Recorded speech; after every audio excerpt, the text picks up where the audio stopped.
നമ്മളൊരു സ്കാമിനെ കുറിച്ചാണ് ഇവിടെ പറയാൻ പോകുന്നത്. സോ നമുക്ക് എല്ലാവർക്കും അറിയാം stock markets are subjected to market risk. പക്ഷെ എത്രയോ നാളുകൊണ്ട് ഈ വാചകം നമ്മൾ കേൾക്കുന്നു. എന്നാലും നമ്മളെല്ലാവരും ഇൻവെസ്റ്റ് ചെയ്യുന്നുണ്ട് അല്ലെ. കിട്ടുന്ന പ്രോഫിറ്റ് എത്ര, ഒരു 10 രൂപയാണെങ്കിൽ സ്റ്റോക്കിൽ ഇട്ടാൽ കുറച്ച് കൂടുകയാണെങ്കിൽ അന്നേരം എടുത്താൽ കുറച്ചും കൂടെ പൈസ കിട്ടുമല്ലോ, ഒരു 100 രൂപ കിട്ടിയല്ലോ എന്ന് വെച്ചിട്ട് എത്രയോ പേര് ചെയ്യുന്നു.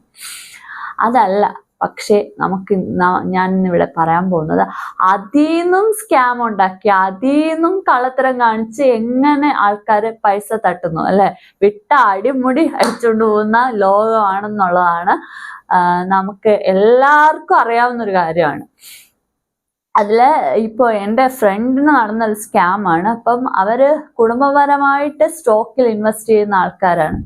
അപ്പം ഒരു 100 രൂപ കിട്ടിയാലും സ്റ്റോക്കിൽ ഇൻവെസ്റ്റ് ചെയ്ത് അതിൽ നിന്ന് കുറച്ച് ലാഭം വരുമ്പോഴത്തേക്ക് എടുക്കുന്ന ആൾക്കാരാണ്. 500 രൂപ അടുത്ത് അങ്ങനെയൊക്കെ ചെയ്ത് കുറച്ച് ലാഭം, ചിലപ്പോൾ നഷ്ടമാവും, എന്നാലും വലിയ പ്രശ്നമില്ലാതെ പോയിക്കൊണ്ടിരുന്ന ആൾക്കാരാണ്. അപ്പൊ എൻ്റെ ഫ്രണ്ടിന്റെ ഹസ്ബൻഡ് ഇതുപോലെ സ്റ്റോക്ക് നോക്കി ഇൻട്രസ്റ്റഡ് ആയി. സോ നമുക്കറിയാം ഇതെല്ലാം നമ്മളുടെ തലയിലുണ്ട്. ഒരു മന്ദം പിടിച്ച സ്റ്റേജ് ആയിരിക്കും നമ്മൾ ഇതിൽ ഇൻട്രസ്റ്റ് വന്നാൽ. ആൾക്കാർക്ക് അറിയാം ഇതിൽ ഇൻവെസ്റ്റ് ചെയ്താൽ നഷ്ടമാകും, അല്ലെങ്കിൽ ഒരു സ്റ്റേജ് കഴിഞ്ഞാൽ അതിൽ നിന്ന് പൈസ പിൻവലിക്കണം. എന്നാലും താല്പര്യം കൂടി ഇതിൽ കുറെ കാശ് കിട്ടുമോ എന്ന് ആലോചിച്ച് ഇങ്ങനെ ഇട്ടുകൊണ്ടിരിക്കും. ലാസ്റ്റ് ഒരു ദിവസം എല്ലാം പോവുകയും ചെയ്യും. അതുപോലൊരു കേസാണ്. പക്ഷെ ഇത് സ്കാം ആണ്. ഇത് കുറെ ആൾക്കാർ ചേർന്ന് ഒരു വലിയൊരു ഒരു ലോബി തന്നെ ഇതിൽ പുറകിലുണ്ട് എന്നുള്ളതിനുള്ള ഒരു ഉദാഹരണമാണ്. എന്താണെന്ന് വെച്ചാൽ അവര് ഇതുപോലെ ഇൻവെസ്റ്റ് ചെയ്യാനായിട്ട് യൂട്യൂബിൽ നോക്കി, അതുപോലെ ഗൂഗിളിൽ സെർച്ച് ചെയ്ത് നോക്കി, ഏത് കമ്പനികൾ കൂടുതലായിട്ട് പ്രോഫിറ്റ് ഉണ്ടാക്കുന്നു എന്ന് നോക്കി. എല്ലാ കാര്യവും ഇപ്പൊ നമ്മൾ കടയിൽ പോയാൽ ഏത് കടയിലാണ് ഡ്രസ്സിൽ കുറച്ച് വില കിട്ടുന്നത്, അത് നമ്മൾ യൂട്യൂബിൽ ഉടനെ സെർച്ച് ചെയ്യും. അതുപോലെ ഏത് കടയിലാണ് നല്ല ഡ്രസ്സ് കിട്ടുന്നത്, എന്നാൽ വില നമ്മുടെ ഒരു ബഡ്ജറ്റിന് ഒതുങ്ങി നിൽക്കുന്നത്, അത് നമ്മൾ സെർച്ച് ചെയ്യും. എങ്ങനെ ആ ഡ്രസ്സിനെ മോടി പിടിപ്പിക്കാം എന്നതും നമ്മൾ സെർച്ച് ചെയ്യും. ഈവൻ നമ്മളൊരു ഓംലെറ്റ് ഉണ്ടാക്കുമ്പോൾ അത് എങ്ങനെ വേറൊരു സ്റ്റൈലിൽ ഉണ്ടാക്കാം, സ്ക്രാമ്പിൾഡ് എഗ് എങ്ങനെ അതിൽ നിന്ന് ഉണ്ടാക്കാം എന്നൂടെ നമ്മൾ സെർച്ച് ചെയ്യും. എൻ്റെ അമ്മ പറഞ്ഞിട്ടുണ്ട്, ചായ ഇടുമ്പോൾ കൂടെ നീ എന്തിനാണ് യൂട്യൂബിൽ നോക്കുന്നത്? അത്രയ്ക്ക് നമ്മൾ സെർച്ച് ചെയ്യുന്ന ഒരു ലോകത്തിലാണ്. സോ അവരും യൂട്യൂബിൽ സെർച്ച് ചെയ്തു, ഫേസ്ബുക്കിൽ സെർച്ച് ചെയ്തു, ഇൻസ്റ്റയിൽ നോക്കി, ഈ ഗൂഗിളിൽ നോക്കി, ഏത് കമ്പനി കൂടുതലായിട്ട് ലാഭം ഉണ്ടാക്കുന്നു, ഏത് കമ്പനി ലോസിൽ പോയിക്കൊണ്ടിരിക്കുന്നു എല്ലാം നോക്കി. അതുപോലെ ടെലഗ്രാമിൽ ഗ്രൂപ്പുകൾ, ഈ സ്റ്റോക്ക് മാർക്കറ്റിൽ ഇടുന്നതിന് മുമ്പ് ടിപ്സ് കൊടുക്കുന്ന ഗ്രൂപ്പുകളുണ്ട്. ഈ കമ്പനിയിൽ ഇട്ടാൽ നിങ്ങൾക്ക് നല്ല ലാഭം കിട്ടും, ഈ കമ്പനിയിൽ ഇട്ടാൽ ഇത് ലോസിൽ പോകും, അങ്ങനെയൊക്കെ ടിപ്പ് കൊടുക്കുന്ന ഏതൊക്കെ ഗ്രൂപ്പുകളുണ്ട് ആ ഗ്രൂപ്പുകളെ എല്ലാം അവർ സമീപിച്ചു. അപ്പോൾ ഒരു ഗ്രൂപ്പ് പറഞ്ഞു, നിങ്ങള് സ്റ്റോക്ക് മാർക്കറ്റിൽ ഇടുന്നതിന് ഞങ്ങൾ ടിപ്പ് തരാം, പക്ഷെ ഒരു 1,00,000 രൂപ അല്ലെങ്കിൽ ആ കിട്ടുന്ന ലാഭത്തിന്റെ 50% തരണം, അങ്ങനെയൊക്കെ പറഞ്ഞു. കൂടുതൽ ലാഭം കിട്ടുവാണെങ്കിൽ അങ്ങനെ. അപ്പം അവർക്ക് അതത്ര കൂടുതൽ പൈസ അവർ ചോദിച്ചു, അതത്ര കൺവീനിയന്റ് ആയിട്ട് തോന്നിയില്ല.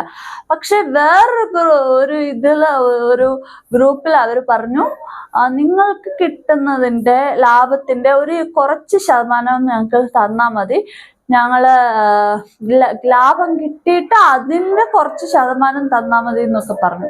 സോ അതിലൊന്ന് ഓക്കെ, ലാഭത്തിൽ നിന്നാണല്ലോ, അതിലും കുറച്ച് ശതമാനമാണല്ലോ ചോദിച്ചത്, നമുക്കൊന്ന് ട്രൈ ചെയ്ത് നോക്കാമെന്ന് പറഞ്ഞ് അവരെന്ത് ചെയ്തു, ഈ ഗ്രൂപ്പ് പറയുന്ന ടിപ്പുകൾ യൂസ് ചെയ്ത് കമ്പനീസിൽ ഇൻവെസ്റ്റ് ചെയ്യാൻ തുടങ്ങി. അങ്ങനെ അവർ ഗോയാലോ എന്ന് പറയുന്ന ഒരു കമ്പനിയിൽ ഇൻവെസ്റ്റ് ചെയ്തു. ഡേറ്റാസ് ഒക്കെ അവരെനിക്ക് അയച്ചു തന്നു, ഇങ്ങനെയൊന്നും ഒരു കാര്യം ഉണ്ടായി, ഇങ്ങനെയൊക്കെ ആൾക്കാരെ പറ്റിക്കുന്ന ഗ്രൂപ്പുകളുണ്ട് എന്നൊക്കെ പറഞ്ഞിട്ട് അവരെനിക്ക് ഡേറ്റാസ് ഒക്കെ തന്നിട്ടുണ്ട്.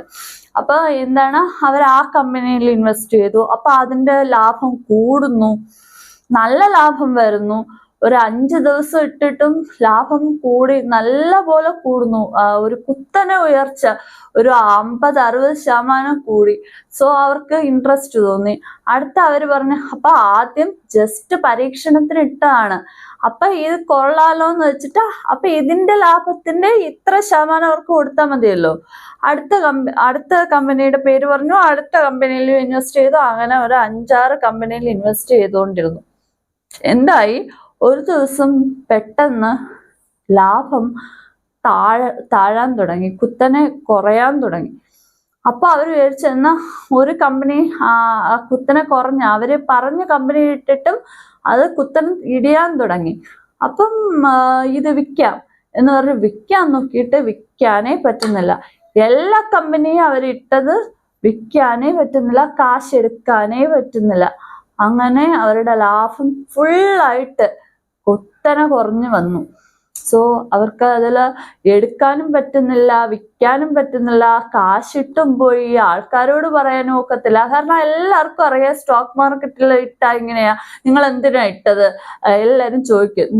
നിങ്ങൾക്ക് അറിയാവുന്നതല്ലേ, അറിഞ്ഞിട്ട് പോയി ചെയ്തതല്ലേ, കണക്കായിപ്പോയി എന്നുള്ള ഒരു ആറ്റിറ്റ്യൂഡാണ് നമ്മളുടെ ആൾക്കാർക്ക്.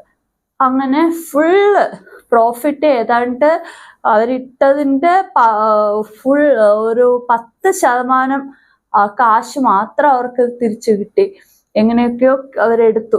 സോ അതാണ് പറയുന്നത്, ഒരു വലിയ ലോബി തന്നെ ഇതിന്റെ പുറയിലുണ്ട്. നമ്മുടെ കാശ് പിടുങ്ങാനായിട്ട് കുറെ ആൾക്കാരുണ്ട്. ഫ്രണ്ടിന്റെ ഹസ്ബൻഡ് ആണെങ്കിൽ പുള്ളിക്കാരൻ കടം മേടിച്ചാണ് കുറെ ഇത് ഇൻവെസ്റ്റ് ചെയ്തുകൊണ്ടിരുന്നത്.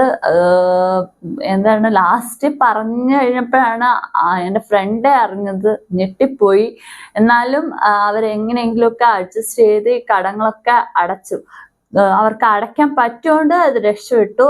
അല്ലെങ്കിൽ കുറെ പേര് അറിയാതെ തന്നെ കുറെ ഇങ്ങനത്തെ കാര്യങ്ങൾ പെട്ടുപോകുന്നുണ്ട്. സ്റ്റോക്ക് മാർക്കറ്റിൽ തന്നെ ഇങ്ങനെ സ്കാമിൽ പെട്ടും, അതുപോലെ ടിപ്സ് കിട്ടുന്ന ടിപ്സ് കറക്റ്റാന്ന് വിചാരിച്ച് ഇൻവെസ്റ്റ് ചെയ്യുന്ന നിറയെ പേരുണ്ട്. അതുപോലെ ഓൺലൈൻ ഗെയിംസ് ഒക്കെ കുറെ പേര് അറിയാതെ തന്നെ കളിച്ച് കുറെ കാശ് ഇങ്ങനെ പോകുന്നുണ്ട്. ഇങ്ങനെ കുറെ സ്കാംസ് നമ്മളുടെ ചുറ്റുപാടും നടക്കുന്നുണ്ട്. നിങ്ങൾക്ക് ഇങ്ങനെ എന്തെങ്കിലും സ്കാം നടന്നിട്ടുണ്ടോ? അല്ലെങ്കിൽ നിങ്ങളുടെ ഫ്രണ്ട്സിന് ആർക്കെങ്കിലും ഇങ്ങനത്തെ സ്കാം നടന്നിട്ടുണ്ടോ? എന്താണ് അങ്ങനെ എന്തെങ്കിലും ഉണ്ടെങ്കിൽ ഞങ്ങൾക്ക് ഒന്ന് കമന്റ് ചെയ്യുക, ഞങ്ങളോടും കൂടെ ഷെയർ ചെയ്യുക. നമുക്ക് നമ്മളുടെ കാണുന്ന ആൾക്കാർക്ക് ഷെയർ ചെയ്ത് അവരെ ഒന്ന് അലേർട്ട് ചെയ്യാൻ പറ്റും. ഞാൻ പറയുന്നത് നിങ്ങൾക്ക് ഇഷ്ടമാണെങ്കിൽ സബ്സ്ക്രൈബ് ചെയ്യുക, ലൈക്ക് ചെയ്യുക. എന്തെങ്കിലും തെറ്റുണ്ടെങ്കിൽ അതിനെപ്പറ്റി കമന്റ് ചെയ്യുക.